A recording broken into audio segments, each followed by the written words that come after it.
بسم اللہ الرحمن الرحیم۔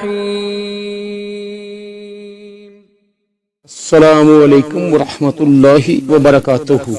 جی حضرات محترم، ایک اور حدیث شریف کی ویڈیو لے کر آپ کی خدمت میں حاضر ہوں۔ ملاحظہ فرمائیے گا، حضرت انس رضی اللہ تعالی عنہ سے روایت ہے کہ نبی کریم صلی اللہ علیہ وآلہ وسلم نے ارشاد فرمایا، مسکین لوگ جنت میں مالداروں سے 40 برس پہلے جائیں گے۔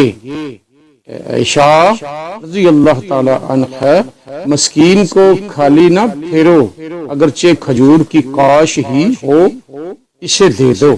اے عائشہ رضی اللہ تعالی عنہ، مسکینوں سے محبت کرو، انہیں قریب رکھو تاکہ اللہ تعالی قیامت میں تمہیں قریب کر دے۔ صلو علی الحبیب صلی اللہ تعالی علی محمد وعلی آلہ وصحبہ وبارک وسلم۔ حضرات محترم، آج کی حدیث شریف کی ویڈیو آپ نے ملاحظہ فرمائی، اپنی قیمتی رائے کا اظہار ضرور کیجیے گا اور ہمارے چینل کو سبسکرائب، لائک اور شیئر ضرور کیجیے گا۔ ملیں گے ایک اور حدیث شریف کی ویڈیو کے ساتھ، تب تک کے لیے اللہ حافظ۔ السلام علیکم ورحمۃ اللہ وبرکاتہ۔